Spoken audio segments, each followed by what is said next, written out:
The hearing will come to order. The Oversight Committee exists to secure two fundamental principles. First, Americans have a right to know that the money Washington takes from them is well spent. And second, Americans deserve an efficient, effective government that works for them. Our duty on the Oversight and Government Reform Committee is to protect these rights. Our solemn responsibility is to hold government accountable to taxpayers, because taxpayers have a right to know what they get from their government. Our obligation is to work tirelessly with citizen watchdogs and whistleblowers to deliver the facts to the American people and bring genuine reform to the Federal bureaucracy.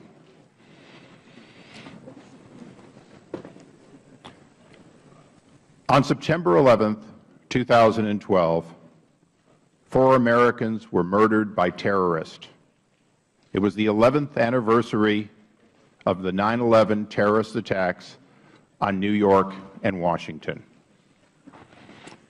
Recognizing that the witnesses before us are actual experts on what really happened before, during, and after the Benghazi attacks, I'm not going to recount those events or decisions. These witnesses deserve to be heard on the Benghazi attacks, the flaws in the Accountability Review Board's methodology, process, and conclusion. Before I introduce these witnesses and explain some of our efforts to learn more about what happened in Benghazi, can we have those doors closed, please?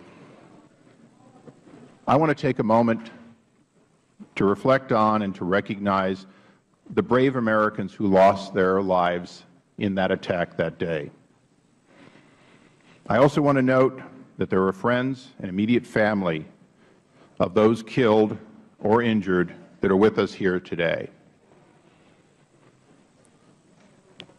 J. Christopher Stevens, U.S. Ambassador to Libya.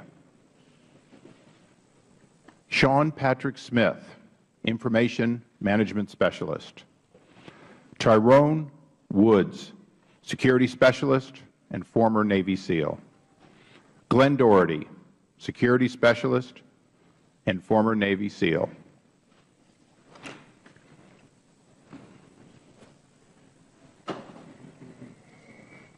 Our goal in this investigation is to get answers, because their families deserve answers.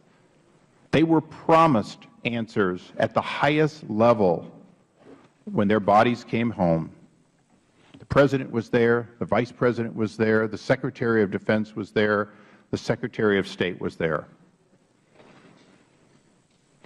We want to make certain those promises are kept on behalf of those individuals. We also want to make certain that our government learns the proper lessons from this tragedy so it never happens again, and so that the right people are held accountable. I want those watching this proceeding to know that we've made extensive efforts to engage the Administration and to see and hear their facts. The Administration, however, has not been cooperative, and unfortunately, our minority has mostly sat silent as we've made these requests.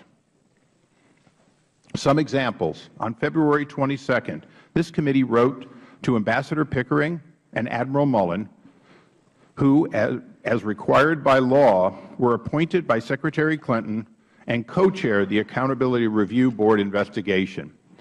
We asked them to testify about their investigations and findings. They refused, and our minority said nothing. When we asked Ambassador Pickering and Admiral Mullen to speak with us and our committee informally, they again refused, and again there was silence by the minority. Okay. When 5 House committee chairmen wrote the White House and requested relevant documents about the Benghazi attacks, we were refused. The committee's minority did not join in a similar call for transparency, and I wish they had. On April 29th, this committee asked the State Department to make 9 current and former officials with relevant information available for this hearing or a separate transcribed interview. The State Department did not even respond, and to date, the minority has not made a similar request. Mr. Cummings, I would like nothing more than to have you work with me on this investigation.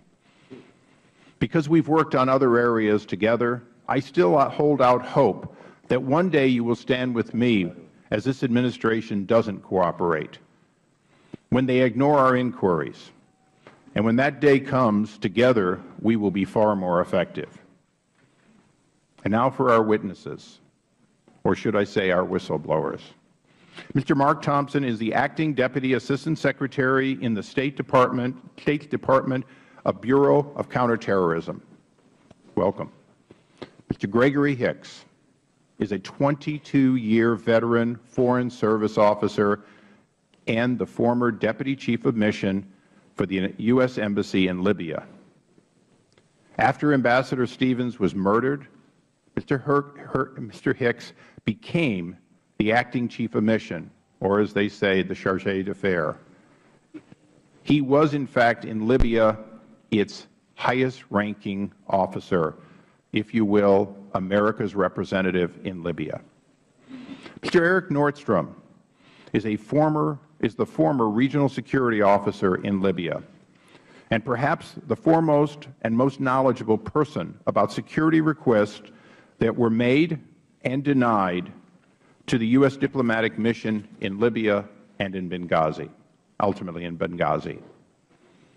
Mr. Cummings, we will have from time to time our disagreements, but I know that for all the members of this committee, we understand that these disagreements must be kept on this side of the dais. These brave witnesses deserve this committee's call to testify. These brave whistleblowers are, in fact, what makes this committee's work work. We are the committee that oversees and that led for new whistleblower protection signed by this President. The public has a right to hear their accounts, and we, more than any other committee in the Congress, must respect whistleblowers and work on a bipartisan basis always to protect them. With that, I recognize the ranking member for his opening statement. Mr. Chairman, I want to thank you for calling this hearing, and I want to be clear, and I've said it over and over again. There's no member of this Congress, be they Republican or Democrat, who fails to uphold the right of whistleblowers to come forward. And I think it's sad when that accusation is made against any member of this Congress. And so, to the hearing, I too, and all of our members, both Republicans and Democrats, were tremendously saddened by the deaths of J. Christopher Stevens, Sean Patrick Smith, Tyrone Woods, and Glenn Doherty. They were servants of the public. They, like our whistleblowers, were people who dedicated their lives to making a difference, and they saw the world as bigger than just them. They were the ones that were often unseen, unnoticed, unappreciated, and unapplauded. We've actually seen some of that with regard to public employees in this Congress. But yet and still, day after day, they went out there and they did their jobs. And on behalf of this Congress and a grateful nation, I say thank you. I am glad the whistleblowers are here. And I will do every single thing in my power to protect the whistleblowers. As a matter of fact, just on May 7, 2013, I sent a letter to John Kerry, and I said in that letter that despite the highly partisan nature of the committee's actions, it nevertheless remains very important, and this is a quote, to me personally to make clear to all government agencies and employees who choose to come forward to Congress that their interests will be protected. For these reasons, I request that the Department remind its employees of their rights with respect to providing information to Congress, as well as their responsibilities not to retaliate against individuals who exercise those rights. The Department may already do this as a matter of course, in which case I ask that you provide an update on the status of those efforts. Whistleblowers are important. They are very important. One of the things that I've said in this meeting room over and over again is that we must be effective and efficient. And one of the major roles of this committee is to make sure that government works properly. And so, to all of our witnesses, thank you. Mr. Hicks, I would like to start by expressing my gratitude for your service and my condolences for your loss. I can only imagine what you went through on the night of the attacks. If I had been in your place, hearing Ambassador Stevens' voice on the phone and wanting to do everything possible to help him, I would have had the same questions you had. Where's the military? Where are the special forces? Where are the fighter jets to rescue my colleagues? These are legitimate questions, and I wanted to know the answers myself. For example, last week, there was a widely publicized news report that a team in Europe called the Commanders in Extremis Force could have gotten to Benghazi before the second attack. When I heard this claim, I wrote to the Secretary of Defense immediately. Yesterday, I received an official response. It says this press report was wrong.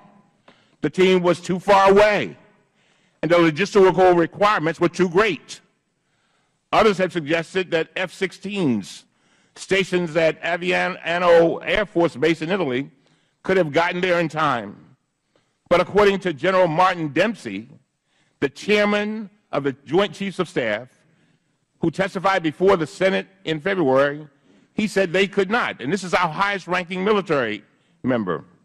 The fact is that our nation's top military commanders have already testified repeatedly that they did everything in their power to mobilize and deploy assets as soon as possible, and every independent and bipartisan review has confirmed this fact. We have the best military in the world, but even with all of their technological advances, they could not get there in time. Mr. Hicks, I know these answers provide no comfort to you or the families of the victims, but this is the testimony Congress has received, and I have seen nothing to make me question the truthfulness of our nation's military commanders. Our committee has a fundamental obligation to conduct responsible oversight, and that includes carefully examining the information that you and others provide. But we also have a duty to thoroughly investigate these claims before we make public accusations.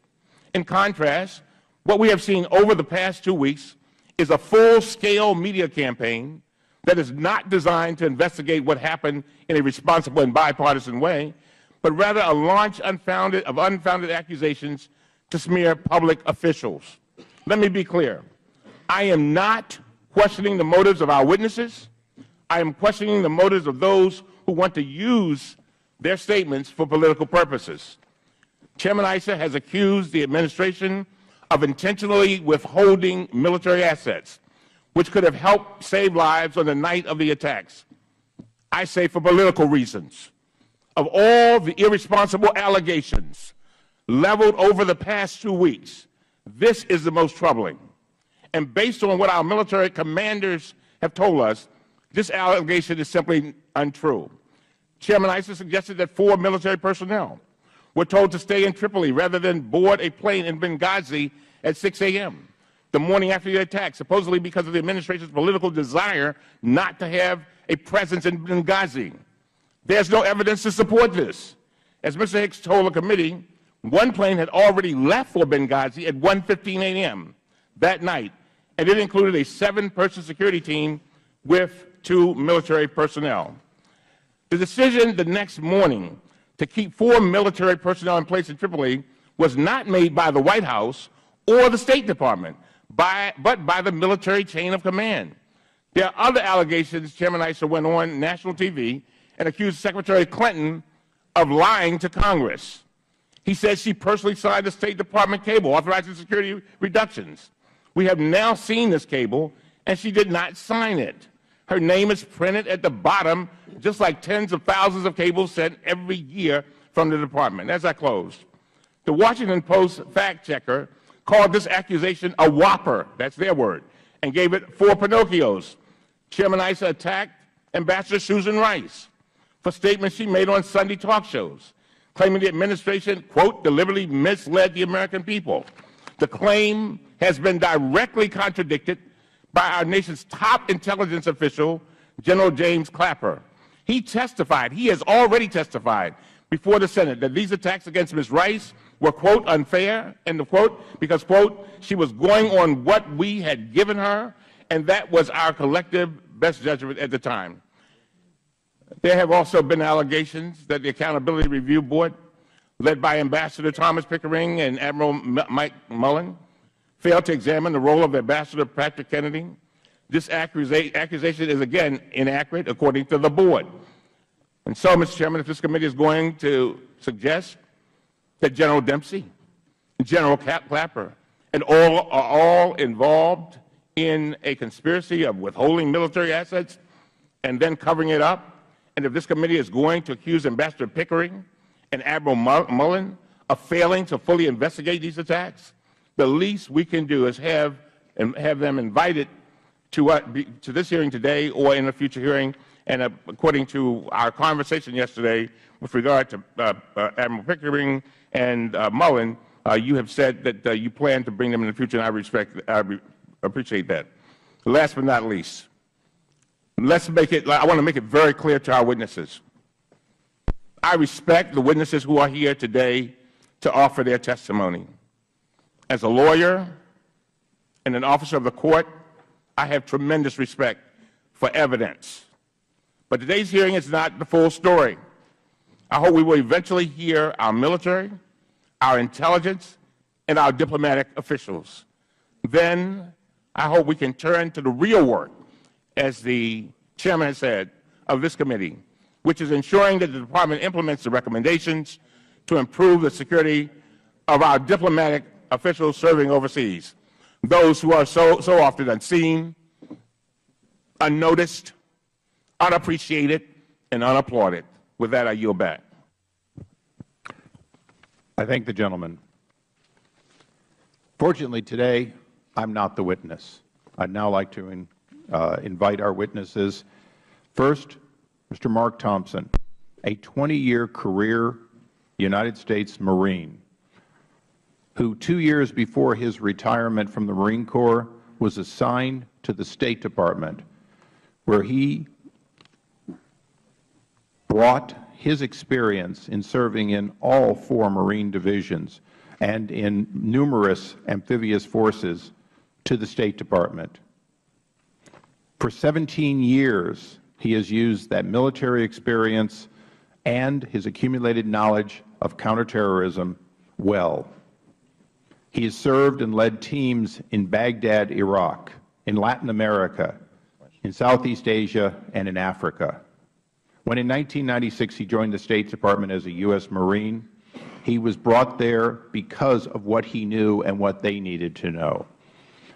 In 1998, as he retired from the Marine Corps, he was transitioned at their request into civil service and was then assigned to what was then the Office of the Coordinator of Counterterrorism, its successor he serves and runs today. In 2004, he served with the Coalition Provision Authority, in other words, with our forces in Baghdad. In 2006, he assumed his current position, where he advises senior leadership on operational counterterrorism matters and ensures the United States can rapidly respond to global terrorism crisis. That is his job. In addition to his responsibilities, he has led the NSC's Direct Foreign Emergency Support Team, or FEST team, in support of U.S. Chiefs of Mission in response to terrorism events, including His expertise was used in that capacity when he was deployed in response to the 1998 East African bombings of our 2 embassies, the 2000 bombing of the USS Cole, and hostage and recovery efforts in Latin America, Southeast Asia, Africa, and the Middle East. Welcome. Mr. Gregory Hicks, in more than 22 years in the Foreign Service, Mr. Hicks has served notably in Libya, but also in Afghanistan, in Bahrain, where we first met, in Yemen, in Syria, where we met again, and in Gambia. Prior to his assignment in Libya, handpicked to be the Deputy Chief of Mission by the now-deceased Ambassador Chris Stevens, he also served 4 tours here in Washington. He was the Deputy Director of the Office of Investment Affairs, Special Assistant to the Undersecretary for Economic, Energy, and Agricultural Affairs, Trade Policy Negotiator for the Office of United States Trade Representative, and Country Officer for Vietnam, Oman, and Yemen. Mr. Hicks played key roles in a number of important historic events with this country and the State Department. Vietnam's accession to the World Trade Organization, the U.S.-Bahrain Free Trade Agreement, the U.S.-Vietnam Bilateral Trade Agreement, and the renegotiation of U.S. forces based in Oman. Mr. Hicks is the recipient of 5 meritorious service increases, 3 individual superior honor awards, 3 individual meritorious honor awards, and numerous group awards for his service. Thank you. Mr. Nordstrom, in his 15 years at the State Department, he has served in Washington, D.C., in Honduras, in Ethiopia, in India, and most recently, he was the Regional Security Officer for the U.S. mission to Libya, based out of Tripoli. In that capacity, as RSO in Tripoli from September 2011 to July of 2012, he was the Principal Security Officer advising both Ambassador Kretz and Ambassador Stevens on security and law enforcement matters. Prior to joining the Department of State, Mr. Nordstrom also served in Federal law enforcement at the Department of Treasury. Welcome to all 3 of you. Would you please rise, as is pursuant to our rules, and take the oath? Do you solemnly swear, or please raise your right hands. Do you solemnly swear that the testimony you are about to give will be the truth, the whole truth, and nothing but the truth? Please have a seat. Let the record reflect all witnesses answered in the affirmative. Now, I'm going to note that I've read your opening statements, and they're unusually short. So I'm not worried about the 5 minutes, but we are here to hear from you. So take the time you need to. Tell your story. We will listen. And the ordinary time is 5 minutes. You take a little less, you take a little more. This hearing is about hearing from you on your experience. Mr. Thompson. Mr. Chairman, Ranking Member, members of the committee. And please pull your microphone a little closer. Thank you. Thank you for this opportunity to tell a story. As the Chairman indicated, I came to the Department 16.5 years ago as a Marine, transitioned, and have been on the activities that he has already described. The night that I was involved in this incident, I was at my desk at the end of the day when the first reports came in that indicated that we had an attack going on at our diplomatic facility in Benghazi. In that facility, we knew we had our ambassador and we had his security personnel. Later, when I heard that the situation had evolved to them going to a safe haven, and then the fact that we could not find the ambassador, I alerted my leadership indicating that we needed to go forward and consider the deployment of the Foreign Emergency Support Team.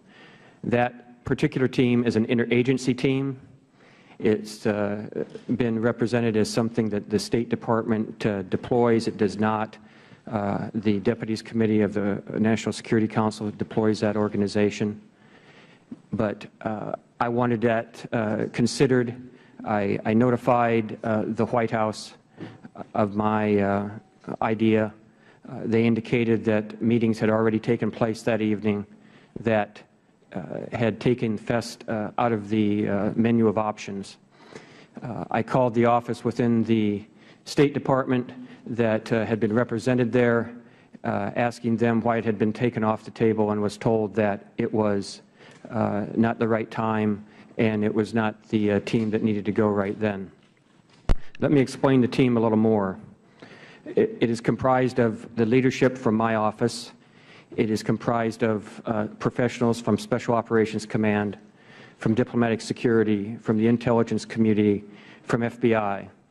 It is a holistic, comprehensive organization that is designed to go forward to embassies, just as we did, as indicated in 1998 in East Africa, as we've done in the other places indicated to USS Cole and other hostage situations.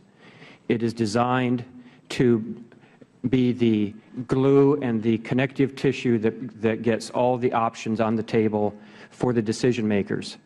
Decision makers in my line of work are the Chief of Mission and the authorities back here in Washington that make the decisions of where we send people into harm's way. It doesn't mean it has a irreversibility to it. The other thing that I pointed out was that with the tyranny of distance, at least 8 or 9 hours to get to the middle of the Mediterranean, we needed to act now and not wait. There's sometimes the hesitancy to not deploy because we don't know what's going on. One definition of a crisis is you don't know what's going to happen in 2 hours, so you need to help develop that situation early. We have a robust comms suite on the airplane that we are transported on. It is ably flown by my SOCOM colleagues.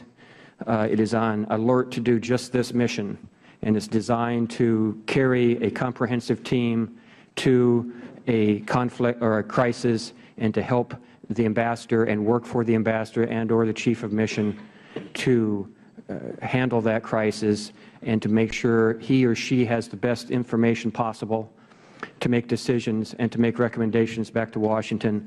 And those same representatives make their views known back to their parent organizations, so that when we do have deputies committees and principal committees meetings at the White House, we have a situation in which everyone is using the most up-to-date information, and so that we can figure out what we have to do security-wise, what we have to do intelligence-wise, what we have to do with the military, what we have to do diplomatic-wise, what we have to do on the public affairs front.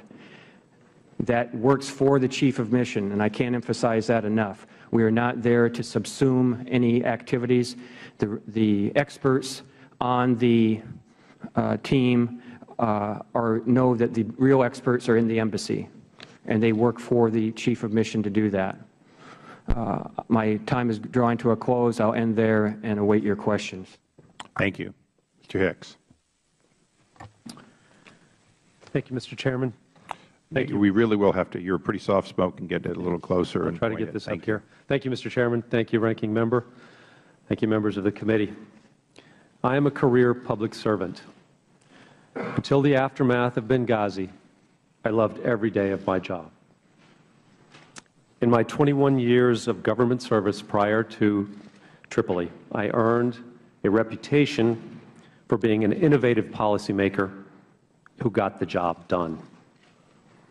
I was promoted quickly and received numerous awards. People who worked for me rated my leadership and management skills highly. I have 2 master's degrees from the University of Michigan in applied economics and modern Near Eastern and North African studies. I have served my country extensively in the Mideast. Besides Libya, I served in Afghanistan, Bahrain, Yemen, Syria, and the Gambia. I speak fluent Arabic. In Bahrain, my Shia opposition contacts gave me advance warning of impending attacks on our embassy and anti-American demonstrations, allowing us to prepare and avoid injuries to staff. I learned that knowledge of local conditions and strong connections with the local population are as important as the strength and height of walls. One reason I am here is because I have pledged to the Foreign Service, as part of my campaign to be State Vice President of the American Foreign Service Association, that none of us should ever again experience what we went through in Tripoli and Benghazi on 9/11/2012. After I arrived in Tripoli as Deputy Chief of Mission on July 31, 2012, I fast became known as the Ambassador's Bulldog because of my decisive management style. In the days immediately after the Benghazi attack, the President and Secretary of State praised my performance over the telephone. President Obama wrote Libyan President Magariaf expressing confidence in my abilities. Deputy Secretary Burns and General Ham told me how much they appreciated how I handled the night of the assault and its aftermath. I received written notes of commendation from Undersecretary Wendy Sherman and from Executive Secretary Stephen Mull. Incoming Chargé Larry Pope told me personally that my performance was near heroic. In February 1991, I swore an oath to uphold and defend the Constitution of the United States. I am here today to honor that oath. I look forward to answering your questions fully and truthfully. Thank you very much. Thank you. And I understand that some of those commendations and letters are in your opening statement. And for all the witnesses, all extraneous material or other insertions will be placed in the record on your behalf. Mr. Nordstrom. Good morning, Chairman Issa, Ranking Member Cummings, and other distinguished members of the committee. For the benefit of the new committee members, my name is Eric Nordstrom, and I currently serve as the Supervisory Special Agent with the U.S. Department of State's Bureau of Diplomatic Security. Since September 2012, I have been enrolled in long-term language training in preparation for my next assignment. As Chairman Issa noted, I've served in Federal law enforcement since January 1996, first as a Customs Inspector before joining the U.S. Department of State. I've served in domestic and overseas postings, including Washington, D.C., Honduras, Ethiopia, India, and most recently, the Regional Security Officer at the U.S. Embassy in Tripoli. All of those assignments have been assignments in which I've faced the threat of criminal or terrorist attacks. I held the last position as RSO from September 21, 2011 until July 26, 2012. As the Regional Security Officer, or RSO, at the U.S. Embassy in Tripoli, I served as the Principal Security Advisor to U.S. Ambassadors Eugene Kretz and Chris Stevens on security and law enforcement matters. I want to thank the committee again for the opportunity to appear, provide further testimony in support of your inquiry into the tragic events of September 11, 2012. I would also like to thank the committee for your continued efforts in investigating all the details and all the decisions related to the attack on our diplomatic facility. Specifically, the committee's labors to uncover what happened prior, during, and after the attack matter. It matters to me personally, and it matters to my colleagues to my colleagues at the Department of State.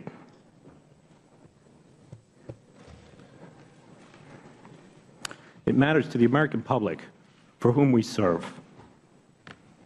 And most importantly, excuse me, it matters to the friends and family of Ambassador Stevens, Sean Smith, Glenn Doherty, and Tyrone Woods, who were murdered on September 11, 2012. In addition to my testimony before this committee in October 2012, I also met with the FBI, Senate Homeland Security and Governmental Affairs Committee, the Department's Accountability Review Board, and I've discussed my experiences in Libya with all of them. I'm proud of the work that our team accomplished in Libya under extraordinarily difficult circumstances. The protection of our nation's diplomats, our embassies and consulates, and the work produced there is deserving of the time that this committee, other congressional committees, and the Accountability Review Board, and no doubt future review efforts, will invest in making sure that we get this process right. Thank you, Mr. Chairman and members of the committee, for the opportunity to appear before you today. I stand ready to answer any questions that you might have. Thank you. I'll now recognize myself for a quick round of questioning. Mr. Thompson, Mr. Thompson, you went through a process of things that you observed and how you tried to activate your team. Did you do so because you had an initial view of whether this was a terrorist attack or something else? And please be brief. I want to use my time. Yes. Okay. Thank you. Mr. Hicks, as the principal officer and once the ambassador had been murdered, the highest-ranking officer on September 11th, from the moment that you unexpectedly became the chargé, America has heard many accounts of what happened. We've never heard accounts from a single person who was in Libya that night. You will be the first person who observed it. In your own words, take as much time as you want. Please take us through the day of September 11th, from whatever time you want to begin, through when you first heard from Ambassador Stevens and through the hours and days immediately following that, if you would, so we could have an understanding for the first time from somebody who was there. Thank you, Mr. Chairman. As I remember September 11th, 2012, it was a routine day at our embassy. And until we saw the news about Cairo, and I remember sending a text message to Ambassador Stevens saying, "Chris, are you aware of what's going on in Cairo?" And he said, "No." So I told him that the embassy, in another text, that the embassy had been stormed and they were trying to tear down our flag. And he said, "Thanks very much."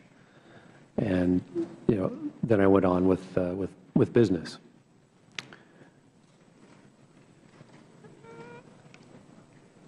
Closed the day, and I went back to my villa and was relaxing, watching a television show that I particularly like.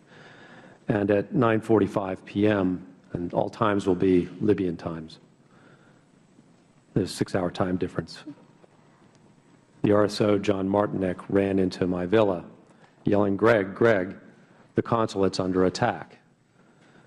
And I stood up and reached for my phone because I had an inkling or thought that perhaps the ambassador had tried to call me to relay the same message. And I found 2 missed calls on the phone, one from the ambassador's phone, one from a phone number I didn't recognize. And I punched the phone number I didn't recognize, and I got the ambassador on the other end. And he said, "Greg, we're under attack." And I was walking out of the villa on my way to the Tactical Operations Center because I knew we would all have to gather there to mobilize or try to mobilize a response. And it was also a bad cell phone night in Tripoli. Connections were weak. And I said, "Okay," and the line cut. As I walked to the Tactical Operations Center, I tried to reach back on both of the numbers, the unknown number and the ambassador's personal number, and got no response.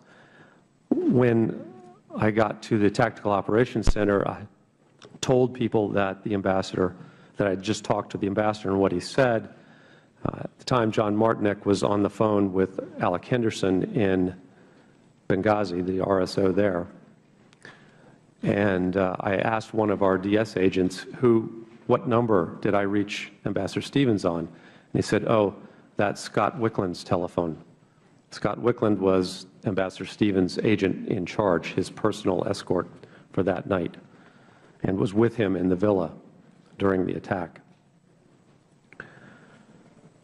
So I asked, when John Martinek got off the telephone, I asked him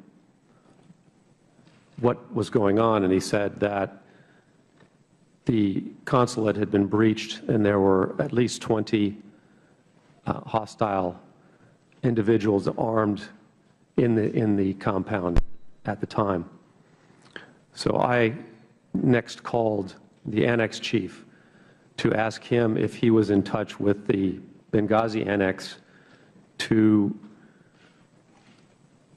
activate our emergency response plan. Please explain the annex chief so that people that don't know as much would understand that. No, go ahead, please. Okay, thank you.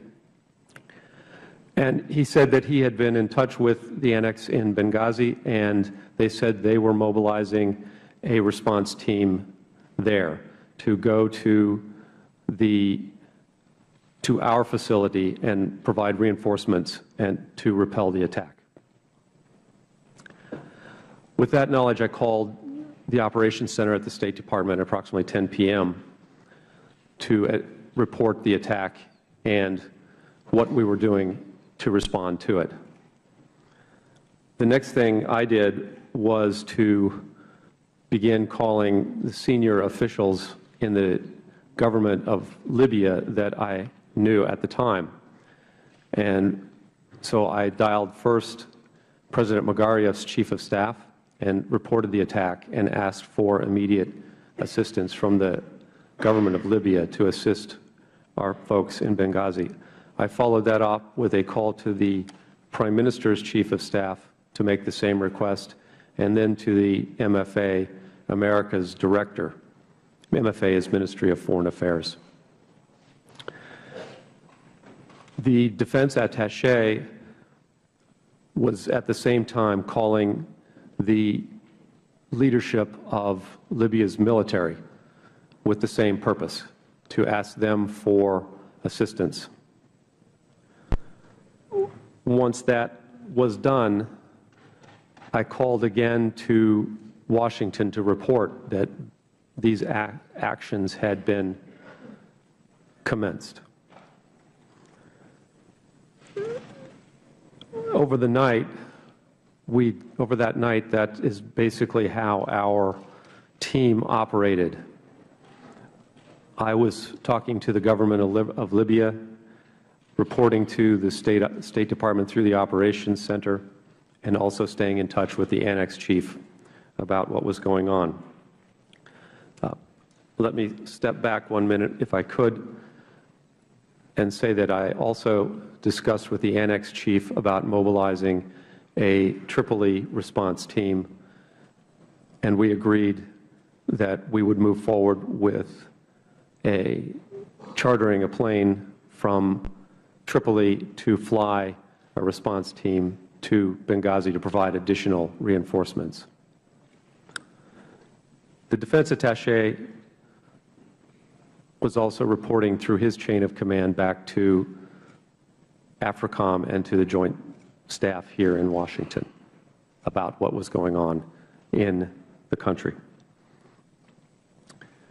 David McFarland, our political section chief, had just returned from Benghazi, where he had been our principal officer for the previous 10 days.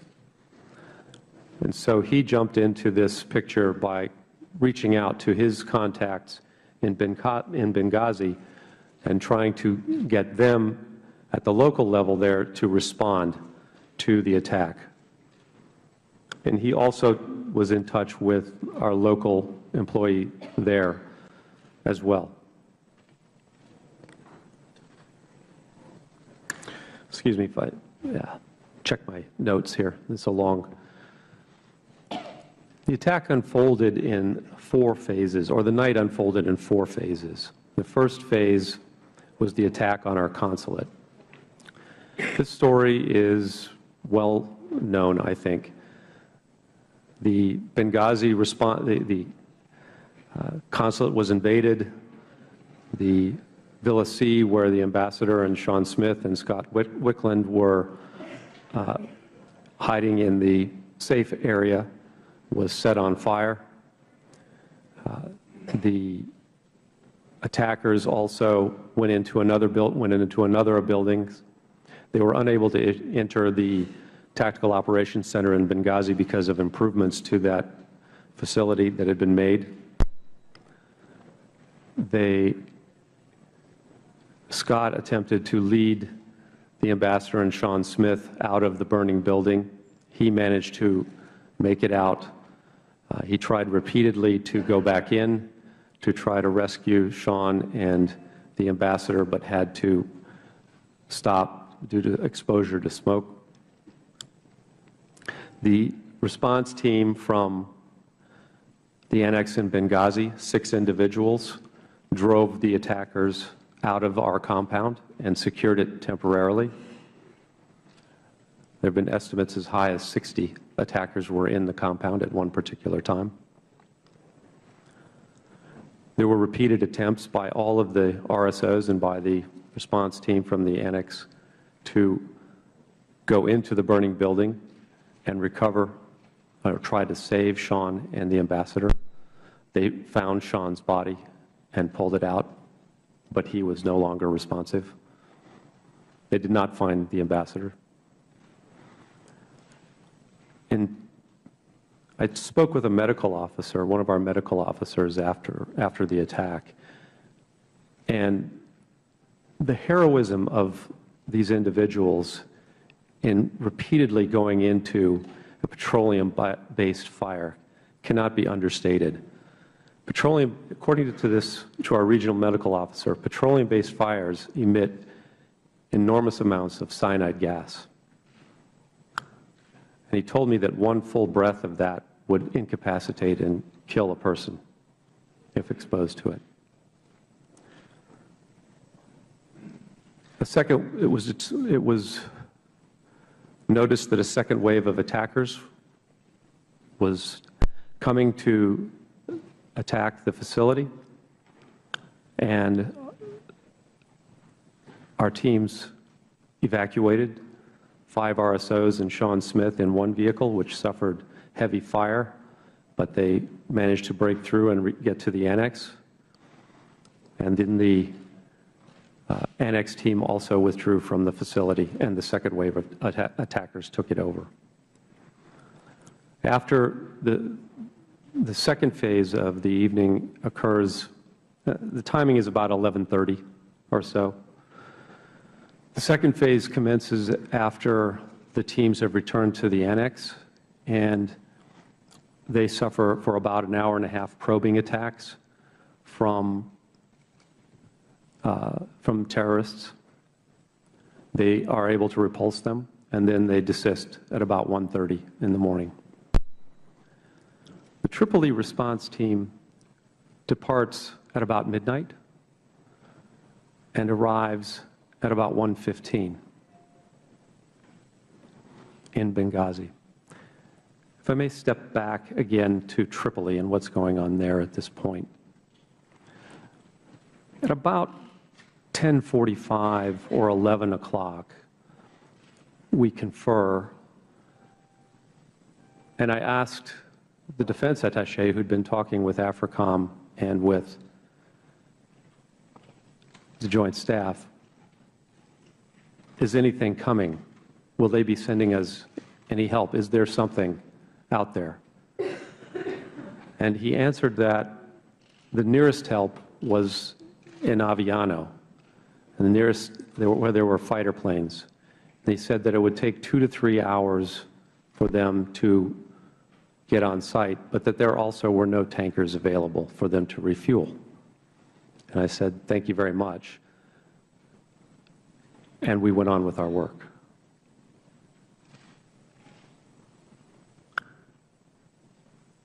Phase 3 begins with news that the ambassador's body has been recovered. And David McFarland, if I recall correctly, is the individual who began to receive that news from his contacts in Benghazi. And we began to hear also that the ambassador has been taken to a hospital.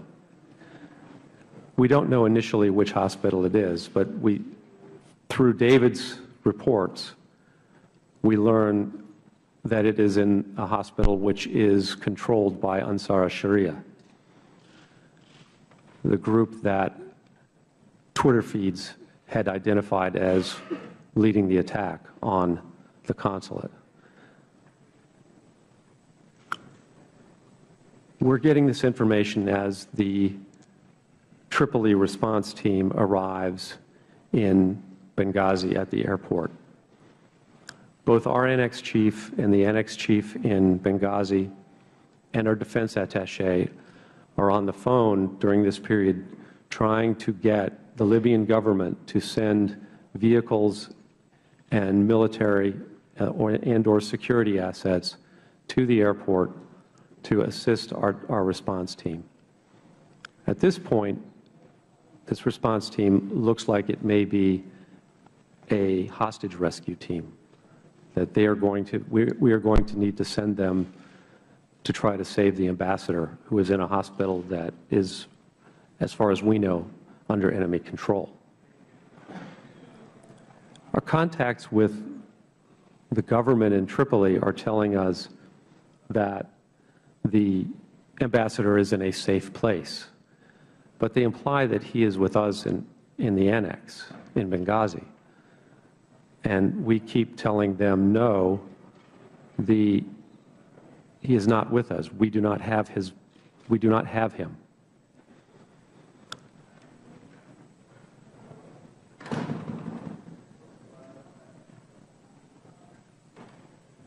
At about 12:30, at the same time that we see the Twitter feeds that are asserting that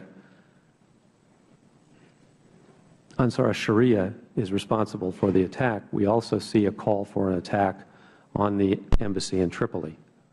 And so we begin to, we had always thought that we were under threat, but we now have to take care of ourselves.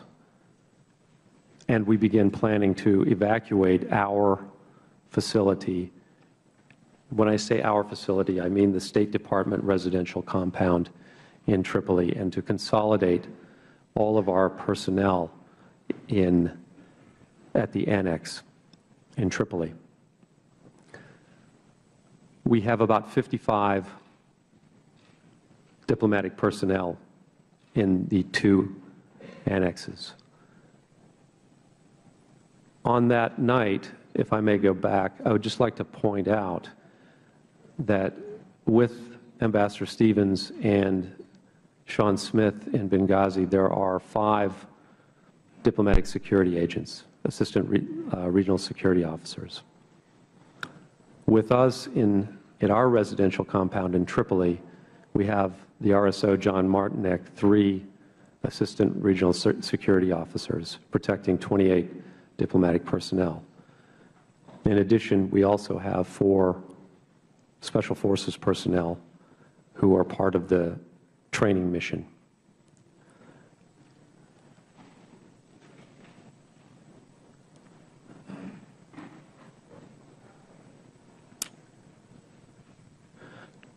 During the night, I'm in touch with Washington, keeping them posted of what's happening in Tripoli and, to the best of my knowledge, what I'm being told in Benghazi.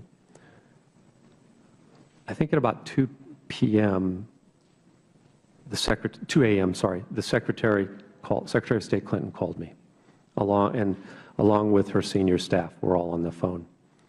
And she asked me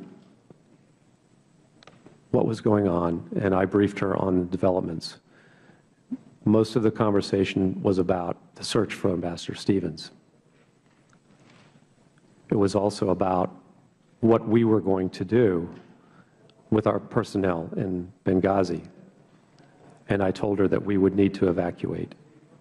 And that was the right, she said that was the right thing to do.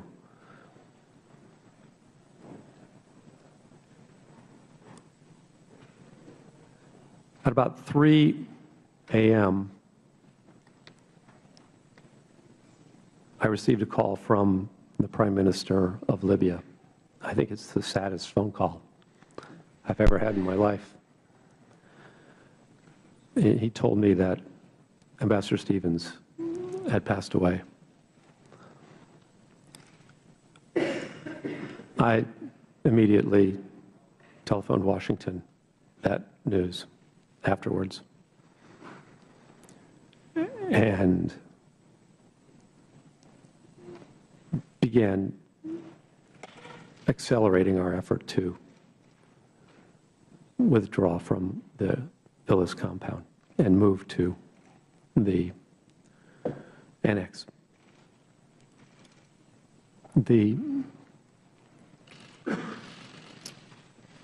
Excuse me, I'll take a glass of water.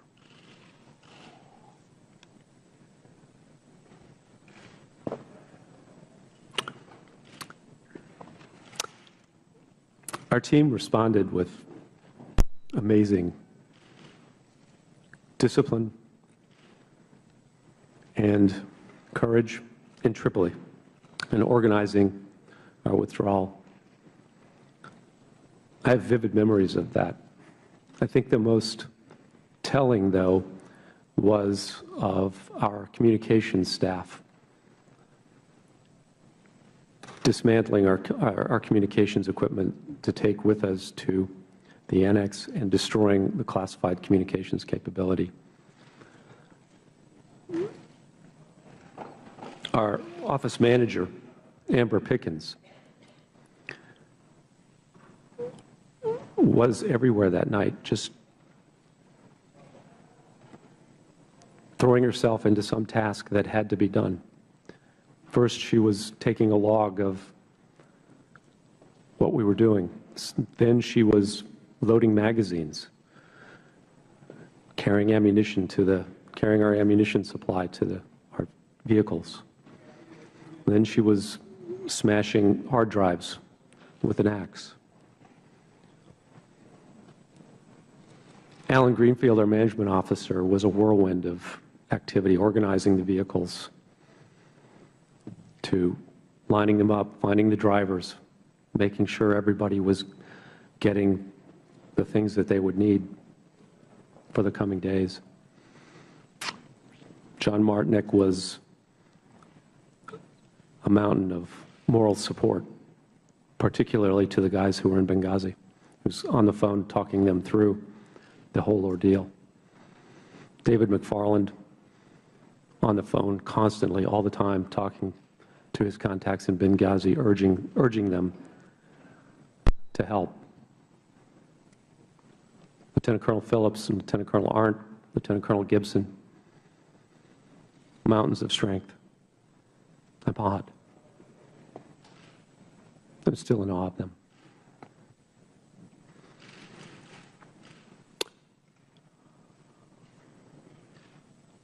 They asked me in one of the phone calls, when were you going to move to the annex? And I said, we'll move at dawn, because none of our people had great experience driving the armored Suburbans that we were going to have to use. Our local staff drove for us as part of our security procedures. They, of course, were not there that night. And we would have to go through checkpoints, militia checkpoints, on the way to the annex to get there. And I didn't want our people to be going through those checkpoints, because I didn't know what to expect from the militias. And so we moved at dawn. And we arrived at the annex, at least my group, I think, at about 4:45, perhaps, maybe 5 a.m. And a few minutes later came the word of the mortar attack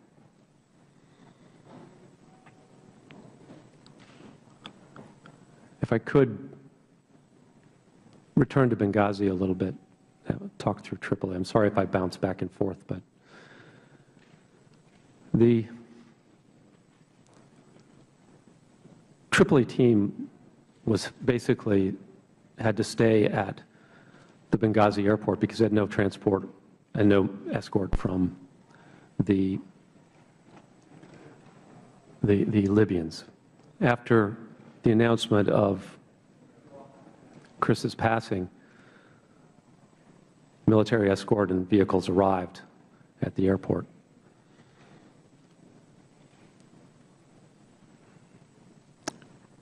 So the decision was made for them to go to the annex. Before I got the call from the Prime Minister, we had received several phone calls on the phone that had been with the ambassador, saying that we know where the ambassador is, please, you can come get him. And our local staff engaged on those phone calls admirably, asking very, very good, outstanding, even open-ended questions about where was he, trying to discern whether he was alive, whether they even had the ambassador, whether that person was with the ambassador. Send a picture. Could we talk to the ambassador? Because we knew separately from David that the ambassador was in a hospital that we believed was under Ansar al-Sharia's call, we suspected that we were being baited into a trap. And so we did not want to go send our people into an ambush.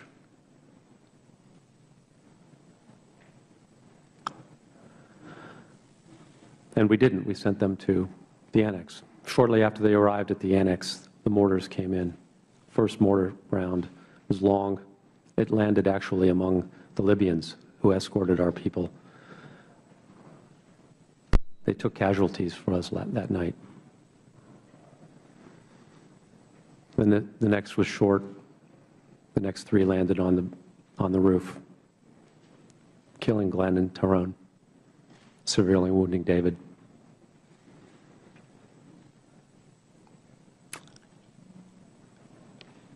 They didn't know whether any more mortars were going to come in. The accuracy was terribly precise. The call was, the next one is coming through the roof, maybe if it hit.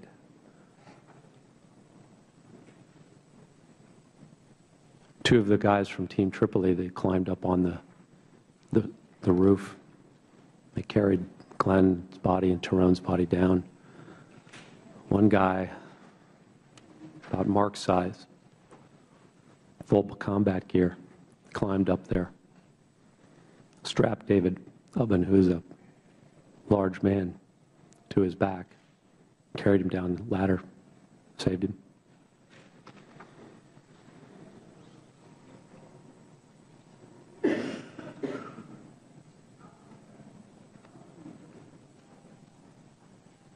In Tripoli, the defense attaché had persuaded the Libyans to fly their C-130 to Benghazi. We wanted to airlift. Since we had consolidated at the annex and the Libyan government had now provided us with external security around our facilities, we wanted to send further reinforcements to Benghazi. We determined that Lieutenant Colonel Gibson and his team of Special Forces troops should go. The people in Benghazi had been fighting all night. They were tired, they were exhausted. We wanted to make sure the airport was secure for their withdrawal. As Colonel Gibson and his three personnel were getting in the cars, he stopped and he called them off and told me that he had not been authorized to go. the vehicles had to go because the flight needed to go to to Benghazi. Lieutenant Colonel Gibson was furious. I had told him to go bring our people home. That's what he wanted to do.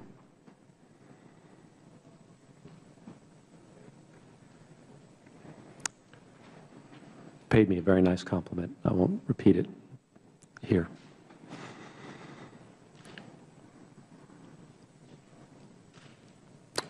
So the plane went. I think it landed in Benghazi around 7:30.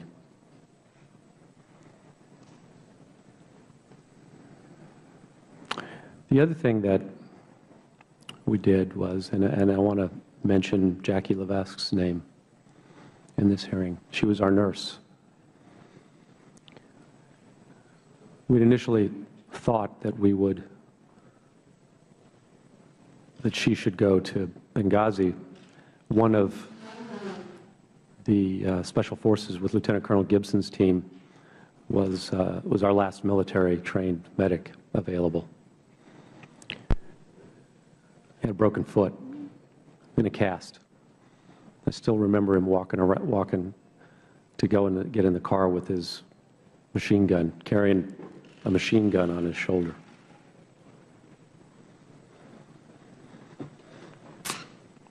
But Jackie, I refused to allow her to go to Benghazi because I knew we had wounded coming back. I knew David was severely wounded, and I knew others were wounded as well.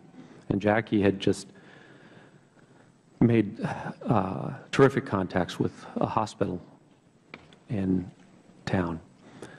And so I sent her to that hospital to start mobilizing their ER teams and their doctors to receive our wounded. So that when the charter flight arrived in Tripoli, we had ambulances at the airport waiting. Their doctors were ready and waiting for our wounded to come in, to be brought in to the operating room. And they certainly saved David Ubben's leg, and they may have very well have saved his life. And they treated our other wounded as well, as if they were their own. Mr. Hicks, I know you have the days that followed, but I think we all need to digest a little of what you just told us. So if we could pause there, and Mr. Cummings is recognized. Thank you very much. Again, to all of you, we appreciate your being here. To you, Mr. Hicks, as you described what happened that night, it just reminded me of the high cost that is paid by so many of our folk in the diplomatic corps. It also reminded me of their bravery and the fact that you all go around the world in foreign places trying to make a difference. And as I listened to your testimony, I could not help but think about something that I said very recently, well, 2 years ago now, in a eulogy for a relative. I said that death is a part of life,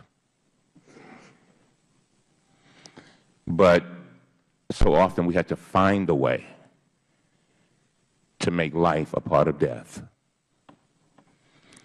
And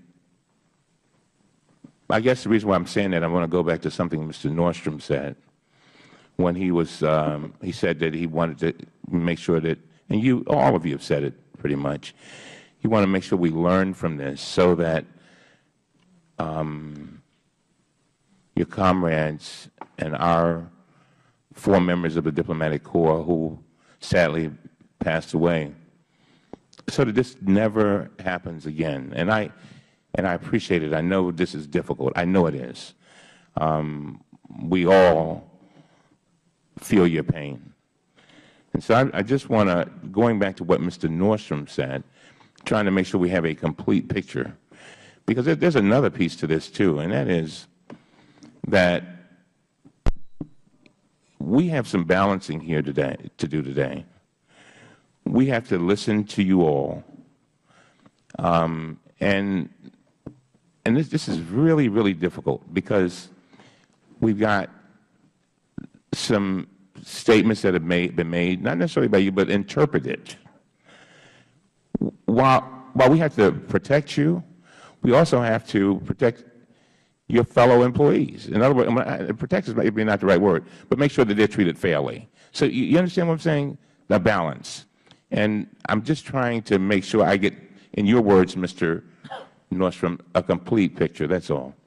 Mr. Hicks, in the interview with the committee staff, you stated, and I quote, "In my personal opinion, a fast mover flying over Benghazi at some point, as soon as possible, might very well have prevented some of the bad things that happened that night."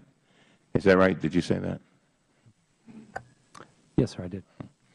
And you further stated, and I quote, "I believe if we had been able to scramble a fighter or aircraft to over Benghazi as quickly as possible after the attack commenced, I believe there would not have been a mortar attack on the annex in the morning because I believe the Libyans would have split." Is that right? Yes, sir.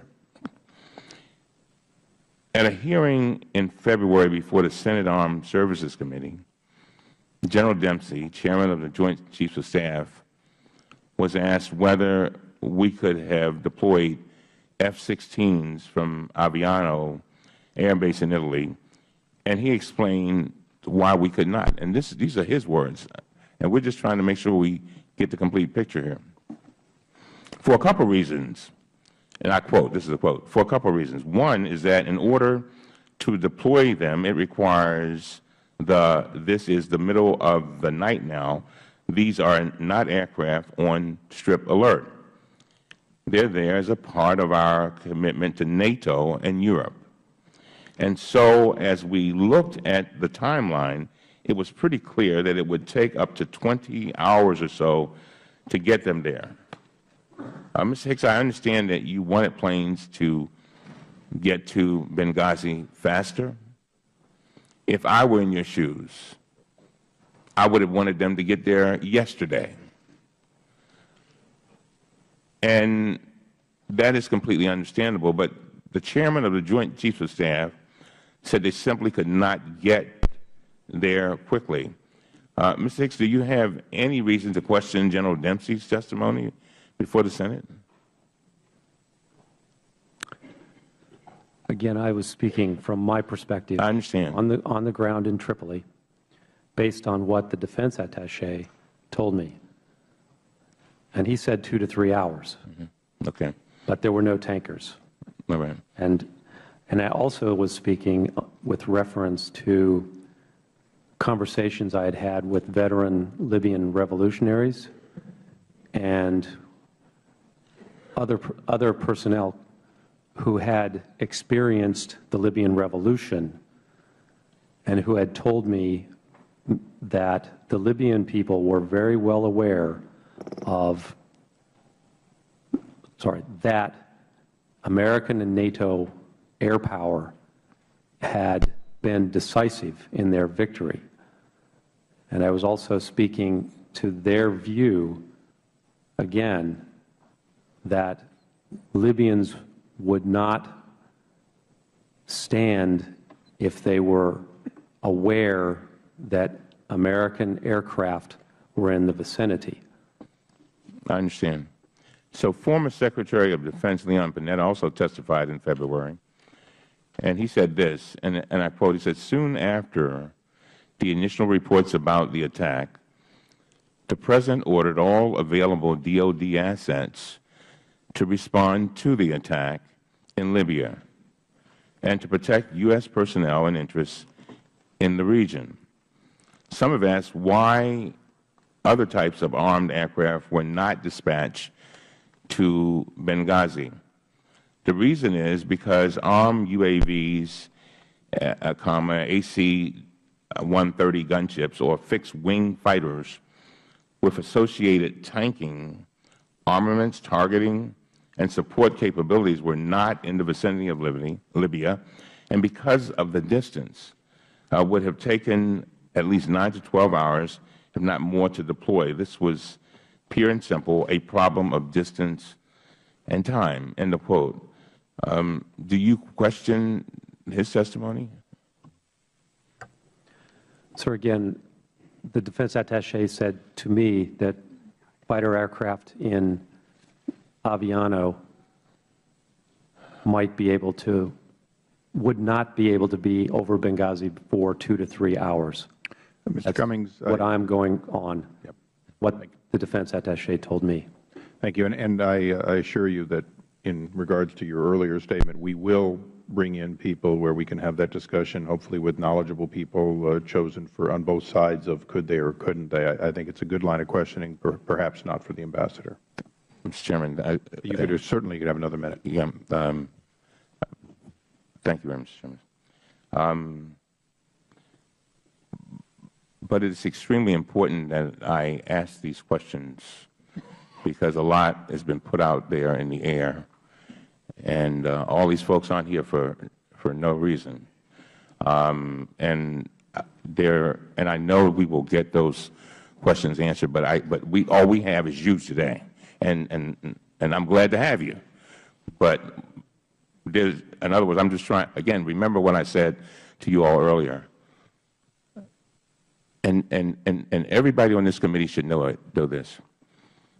I try to do everything in my power to protect witnesses. I don't care if they are called by Republicans or Democrats, because your integrity and your reputation is all you got. But I also have some other people whose reputations are being questioned. So I've got to, take what you say, but I also got to consider them too, because I have a duty to both of them. You follow me? Just have one last thing, Mr. Chairman, then I'll finish up. And I'll just close by noting that even the partisan report issued by our 5 Republican chairmen in April, including our good Chairman Issa, cleared the Defense Department. It said this. It says, and I quote, "No evidence has been provided to suggest that these officials refuse to deploy resources because they thought the situation had been sufficiently resolved." I'll end there, and out of courtesy to all of our colleagues, and again, I don't know whether we'll get into a second round, but again, I promise you, I promise every one of you, I will do every single thing in my power to make sure, I hope there's no retaliation, but to protect you, because you are so very, very important, and it is your bravery that have brought you here today, and we really appreciate it. Thank you. Thank you. We now go to the gentleman from South Carolina, Mr. Gowdy. Thank you, Mr. Chairman. To the families of the victims, it's been 8 months. And I know that there are those who have said that's a long time ago. But the good news is there is no statute of limitations when it comes to finding out the truth, particularly for those who have served and sacrificed and died under our flags. So, Mr. Hicks, let's find out the truth. The President of Libya responded to the attack and labeled it an attack by Islamic extremists, possibly with terror links, correct? Yes, sir. So hours after our ambassador and 3 others are killed in Benghazi, the President of Libya says it was an attack with possible terror links, correct? Yes, sir. That's what I recall. Did the President of Libya ever mention a spontaneous protest related to a video? No, sir. When Ambassador Stevens talked to you, perhaps minutes before he died, as a dying declaration, what precisely did he say to you? He said, "Greg, we're under attack." Would a highly decorated career diplomat have told you or Washington had there been a demonstration outside his facility that day? Yes, sir, he would have. Did he mention one word about a protest or a demonstration? No, sir, he did not.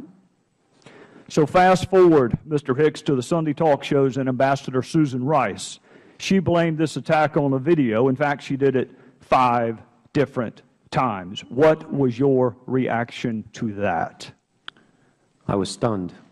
My jaw dropped, and I was embarrassed.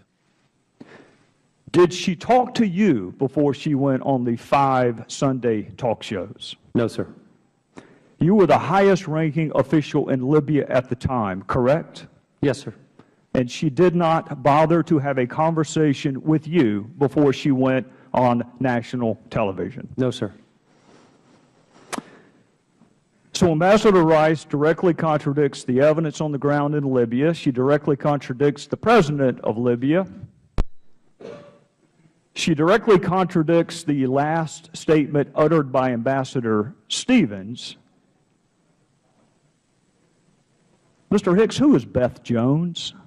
Beth Jones is the Acting Assistant Secretary for Near Eastern Affairs at the State Department. I want to read an excerpt from an email she sent, and you were copied on it. And by the way, Mr. Chairman, for our colleagues who like to trumpet bipartisanship, this would be a wonderful opportunity to demonstrate it.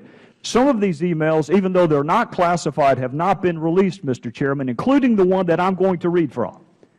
So for my colleagues who trumpet bipartisanship, this would be a wonderful time to prove it. This is from Ms. Jones to you, to counsel for Hillary Clinton, to Victoria Nuland, to Mr. Kennedy, near as I can tell, to almost everyone in the State Department, and I'm going to read from it. I spoke to the Libyan ambassador and emphasized the importance of Libyan leaders continuing to make strong statements. By the way, Mr. Hicks, this email was sent on September the 12th, the day after Benghazi, and several days before Ambassador Rice's television appearance. And I'll continue.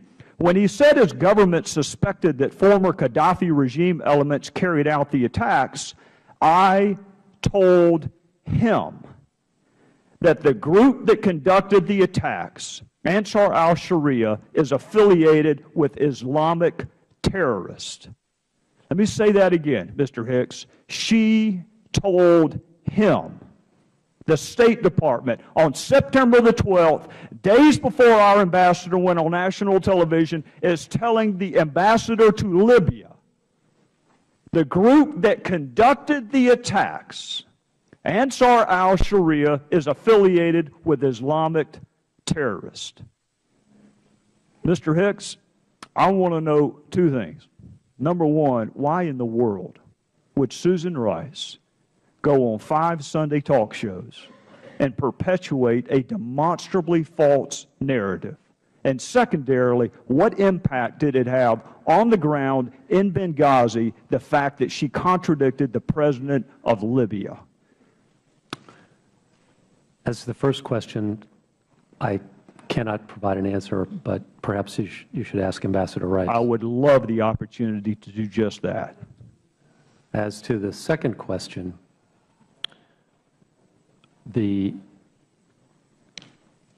at the time we were trying to get the FBI to Benghazi to begin its investigation. And that talk show actually provided an opportunity to make that happen. Afterwards, we encountered bureaucratic resistance for a long period from the Libyans. The Libyan government at this time is not very deep. President, Prime Minister, Deputy Prime Ministers, ministers, all capable people. Some vice ministers as well. And it took us an additional my math's not very fast these days, maybe 18 days to get the FBI team to Benghazi. So the crime scene was unsecured for 18 days. Yes, sir. Witnesses were not interviewed. Would the gentleman would please finish up? We're going to try and move along. Yes, I will move on. We will finish this if there is a second round. Thank you, Mr. Hicks. Thank you. For all individuals, to the extent that our witnesses can stay on, we will try to have a second round, but the ranking member and I both realize that we're a little behind schedule, and I take blame for it, but we're going to try and move within 5 minutes of questioning whenever possible. The gentlelady from New York, Ms. Maloney. Thank you, Mr. Chairman. Thank you, Mr. Chairman. Is this on? I want to thank all the witnesses and thank you for your public service, and my condolences to the families for your great loss. And I want to thank the American military. My father served in World War II, my brother in Vietnam, my husband in the Navy, and I can say after close observation, there is no place or no time that the American military wouldn't be there to protect American lives if they possibly could get there. And I find it truly disturbing and very unfortunate that when Americans come under attack, the first thing some did in this country was attack Americans, attack the military, attack the President, attack the State Department, attack the former senator from the great state of New York, former Secretary of State Hillary Clinton. And I would like to ask some questions about these attacks to get at the real facts. Last month, Chairman Issa went on national television and accused former Secretary of State Hillary Clinton, accused her of lying under oath when she testified before Congress that she did not personally approve of security reductions in Libya. As proof, he claimed that she personally signed a cable denying requests for additional security. And he stated, and I quote, "The Secretary of State was just wrong. She said she did not participate in this, and yet, only a few months before the attack, she outright denied security in her signature in a cable in April 2012. The fact is that the Secretary did not sign this cable in 2012. Her name was typed at the bottom of the page, which is just the general procedure for thousands of cables that come out of the State Department every single year. So I would like to ask the panelists and our witnesses just one question, and it concerns the State Department Correspondence Manual, which is posted on the Department's website. And this manual says, and I quote, "The Communications Center will place the name of the Secretary on all telegrams to posts," end quote. Now, I would like to ask the panelists in a yes or no question, do you agree that this is the proper procedure or the procedure that's followed by the State Department, that thousands and thousands of cables leave the Department headquarters every single year with the Secretary's name at the bottom of the page or on the page? And I would like to know, Mr. Nordstrom, yes or no, do you agree with the manual? Is that the procedure of the State Department? That's my understanding of the prevailing Mr. Hicks, yes or no? Yes, ma'am. Mr. Thompson, yes or no, is that the procedure? Yes. Well, 2 days after Chairman Issa made these accusations, the Washington Post ran a fact-checker article called The Whopper.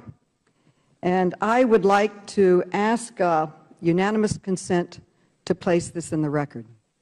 Without objection, so ordered. Thank you. Well, what the fact-checker said was this, quote, "There was no basis or evidence to show that Clinton had anything to do with this cable, any more than she personally approved a cable on proper email etiquette. The odds are extremely long that Secretary Clinton ever saw or approved this memo, giving us confidence that these inflammatory and reckless language qualifies as a whopper and for Pinocchios," end quote. So anyone who actually knows how the State Department operates knows that she was speaking the truth. She was talking about the procedure that was in the manual. There is no way in the world that she could sign every cable coming out, and when she said she didn't sign it, she did not sign it. So The gentlelady's time has expired, but if anyone wants to respond, they may. Hearing none, we'll go to the gentleman from Utah, Mr. Chaffetz. Thank you, Chairman, and thank you all three for you being here, and thank you for the families, loved ones who passed away. Mr. Hicks, I want to go back to that first plane from Tripoli. It went from Tripoli, as noted in the ARB report, included 7 rescue team members, including 2 U.S. military personnel. That plane then returns to Tripoli, and the first rescue team that is there is now really engaged in the attack. You have no idea, as my understanding, as to when the attack is going to end. So the second rescue team is preparing to go. And I want you mentioned it in your opening statement, but if you could please go back to what the second team, now the second team included 4 U.S. military. These are highly trained Special Forces personnel, one of which is a medic.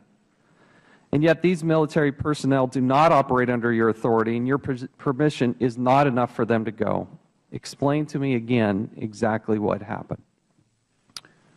Again, we determined that we needed to send a second team from Tripoli to secure the airport for the withdrawal of our personnel from Benghazi after the mortar attack. But were any of these U.S. military personnel not permitted to travel on a rescue mission or relief mission to Benghazi? They were not authorized to travel.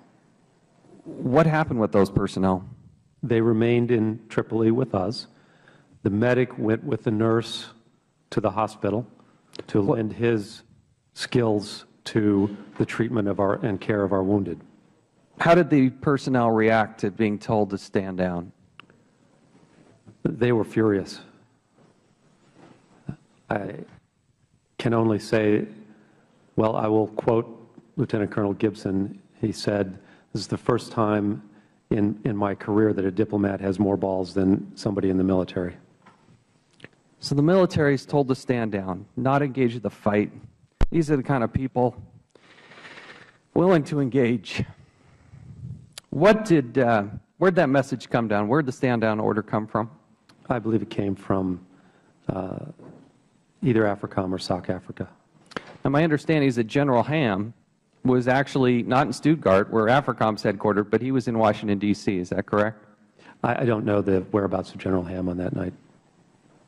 Mr. Chairman, this is something that we're going to have to continue to explore. I need to move quickly now to Mr. Thompson, if I could. You are the leader there at what's called the FEST within the State Department. According to the State Department website, the FEST is the Foreign Emergency Support Team and the U.S. government's only interagency on-call short-notice team poised to respond to terrorist attacks worldwide.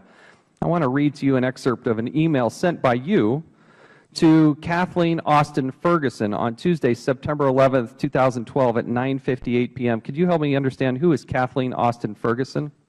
She's Undersecretary Kennedy's deputy. You wrote, quote, "I am told that Pat Kennedy participated in a very senior conference call with the White House and discouraged a FEST option. To remind, FEST has dedicated aircraft able to respond in 4 hours, is Department of State led and provides the below skills. When FBI was contacted, they responded that this situation would be better addressed via a FEST response. Thus, there are others who are thinking the same way. Ready to discuss further as needed." Mark, 2 questions. Can the gentleman suspend for a moment? Earlier, there was one document that had not been placed in the record because it hadn't been provided through official channels, and I'd ask that we get that. I think it came from Mr. Gowdy.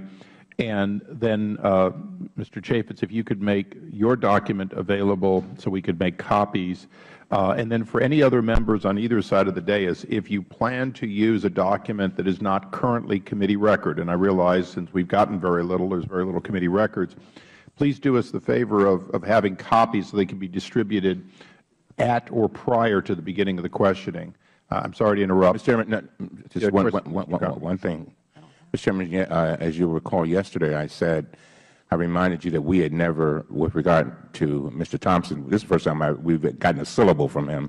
Right, and we have no transcript of it either. But let me go on. One of the things I said in our conversation is that if there were any documents that were going to be used, we'd like to have had them yesterday. But with regard to this document, and it sounds like it's a very crucial document, and in fairness to everybody, to all of us, and to Mr. Nordstrom, who said he wanted a complete hearing, we'd just like to have that document, even if we had to suspend. So we'd like to see the document that he's talking about. You know. Okay. In the case of this particular document, Mr. Chaffetz, my understanding is you do have the document. So I'll let staff work on that and provide additional time if needed, if that turns out not to be true. For our witnesses, if you have any documents you're going to refer to that we don't have, if you'd have your counsels allow copies to be made. Again, I want to make sure everyone has it as soon as possible. Obviously, if the State Department had made the documents they show us so-called in camera, if they'd allowed us to have copies, we'd all have a lot more documents. But thank you, Mr. Chairman. That's for a different argument. Mr. Chaffetz, I'm sorry, we'll give you back a couple of seconds, and you gentlemen may continue. Mr. Thompson, do you recall that email? I do. 2 questions. Were you ever given a detailed explanation as to why the FEST was not considered for deployment? And number 2, did you attend or attempt to attend any senior meetings to plead your case for a FEST deployment? And if so, what happened? The reason I was given was that this was not the time for the FEST. It might be too unsafe for the FEST. And I got that through Ms. Austin Ferguson. I readdressed that with her. I readdressed it with her staff 2 days later. Did you attempt to attend any meetings? The next morning there were VTCs. I presumed I would be part of that. I was told not to attend those, although CT was represented there. The FEST portion and the response portion of the Counterterrorism Bureau was not represented there. So why were you not called into action? This is what you trained for. It's what tabletops are for. It's what you're prepared to do. Why was FEST not called into action? I do not know. Mr. Chairman, this is one of the great mysteries. Here we have this expertise. We've invested heavily in it. They tabletop it. They understand it.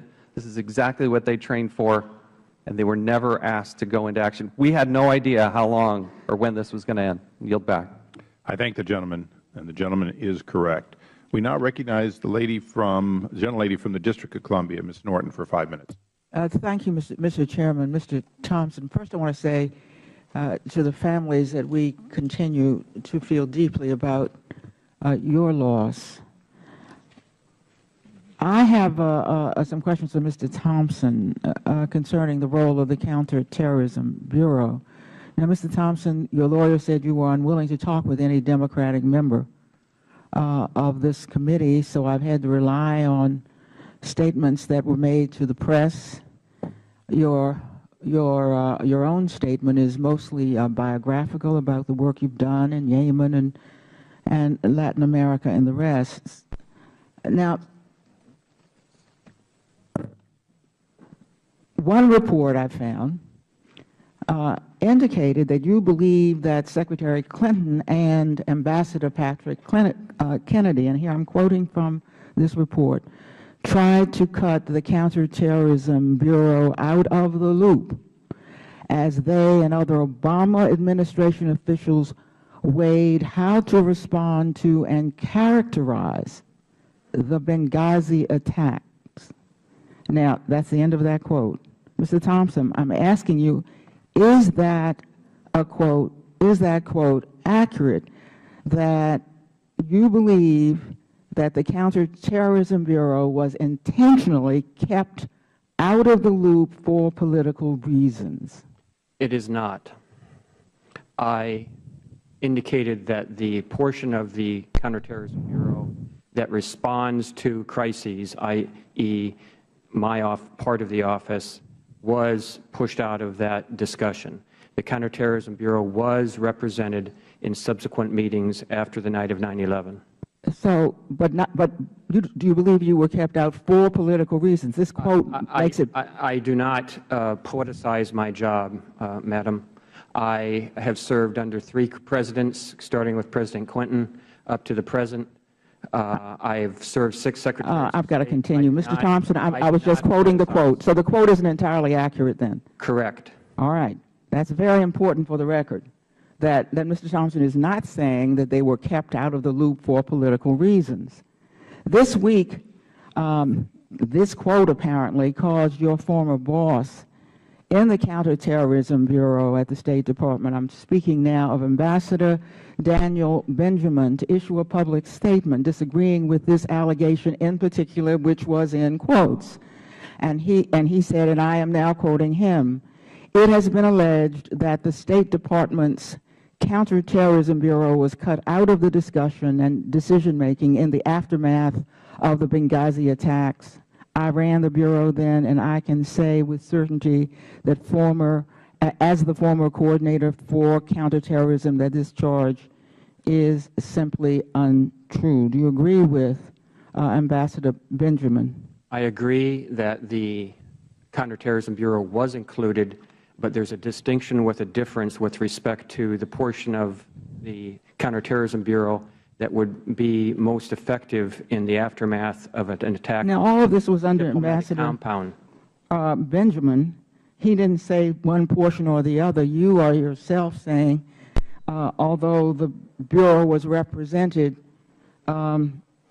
somehow some portions of the Bureau were not represented. And how is that? That's what happened, ma'am. It says the Bureau, he says going on, was a central participant in the interagency discussion about the longer-term response to Benghazi. At no time was the Bureau sidelined or otherwise kept from carrying out its tasks. This seems to me to directly contradict your testimony here today. He says, I respectfully disagree. we were all in. You say, well, yeah, you were in, but somehow the other, some part of it was not in. No other part of the Counterterrorism Bureau is responsible for responding to a crisis. This was a crisis. My office was in subsequent meetings. Other members of the office were very professional people, and I'm sure they did their best at those meetings. Well, we certainly don't want to get involved in who down the chain of line gets consulted.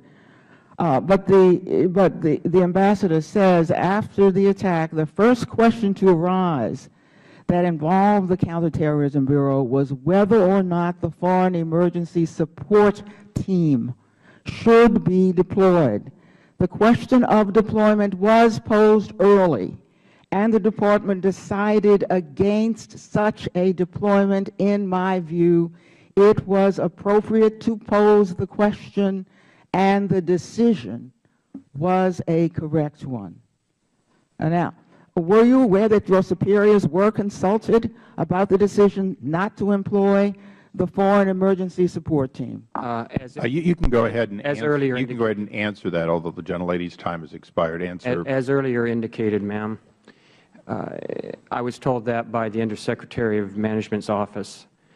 The normal process for deploying the team is that at the Assistant Secretary level, at a counterterrorism security group at the White House, those options are discussed. At that convening of that CSG, that decision is recommended or not recommended to the Deputies Committee.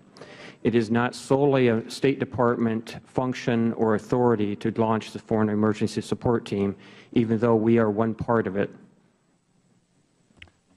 I thank the gentleman. We now go to the gentleman from Oklahoma, Mr. Lankford. Thank you, Mr. Chairman. Mr. Hicks, when you arrived in July, did the facilities in Benghazi meet the minimum OSPB security standards set by the State Department?